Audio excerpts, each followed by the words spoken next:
Welcome to this Brandsight Podcast, and I am here with Matt Serlin. We are live from Abu Dhabi and ICANN 60, and we are actually here with Brian Winterfeldt, who is the incoming IPC president.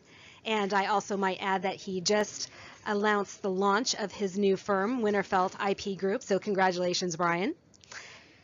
Thank you so much, Matt and Lisa. Appreciate you inviting me to chat with you today. Yeah, so I think we wanted to ask you kind of your impressions of the meeting so far. You know, what are the issues that you're following, and what do you think brand owners should be sort of most interested in at this meeting? That's great. Well, we just are off the heels of our CSG meeting with the board of directors. That's the commercial stakeholder group, which includes the intellectual property constituency, as you know, and the business constituency and the ISPs. We just had a really interesting chat with them about a couple of what I think are the most important topics. We talked about the GDPR, or the implementation of the European Privacy Act, and what that's going to mean for Whois. I think all of brand owners are really waiting to find out what the implementation is going to look like and how it's going to impact our ability to find out who's behind those domain name registrations and websites that are bad.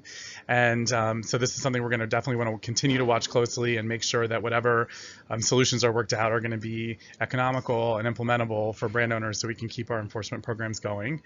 Another issue I think that is really critical that we talked about just now was a really unprecedented action by the board of directors to pause the security and stability review working teams activity. Yeah. And we just had an interesting discussion where the board assured us that they were pausing the group's work on the behalf of the supporting organizations and the advisory committees, except for we don't have any details about we don't know why they did it. Right. It seems as though it's one of the committees, just one of them. Right.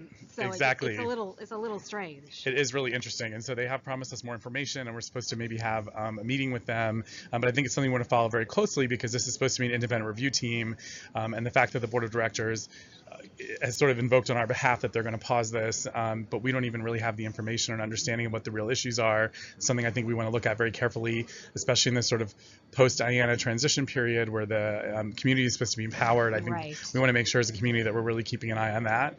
And then I think one of the other really critical issues is the RPM reviews that are continuing and ongoing. We're looking at the potential review of the UDRP or the eventual review of the UDRP coming up, and that's something I think that we really want to be prepared for and keep an eye on. So in my mind, I think those are probably the top issues that are going on here. I know there's always a million things going on at every ICANN meeting, but I think those are some of the kind of top issues I think for us to keep an eye on during this meeting.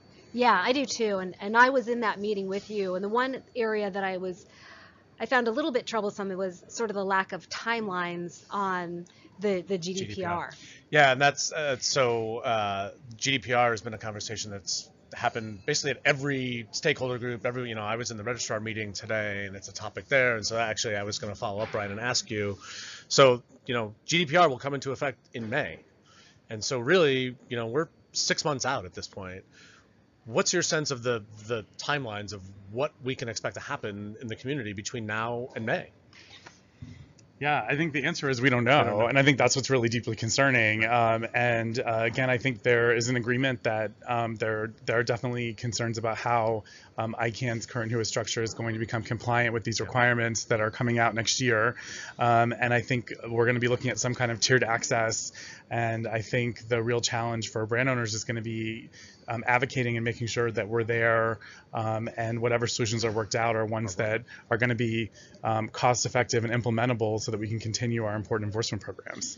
Yeah, I mean, GDPR by far has been the number one topic I've found throughout the week, and it's definitely going to be interesting to see how this plays out, how everyone responds to it, and what the path forward is. Because you're right, it's not clear to me what the timelines are and how this is going to be pulled together, because you can describe ICANN in a lot of ways, in a lot of adjectives. Speed is not one that any of us would ever use, right? Definitely not. So stay tuned. It's going to be interesting to see how this plays out. Definitely not. Well, thank you so much, Brian. We know you're busy and that you've got to run off to your next meeting, but we appreciate you taking the time. Congratulations again. We're all very excited for you, and hope you have a great rest of the meeting. And I'm sure we'll be talking soon. No, thank you so all much. Right. Appreciate the opportunity. Yes. Thanks, Brian. Thank you. Take care.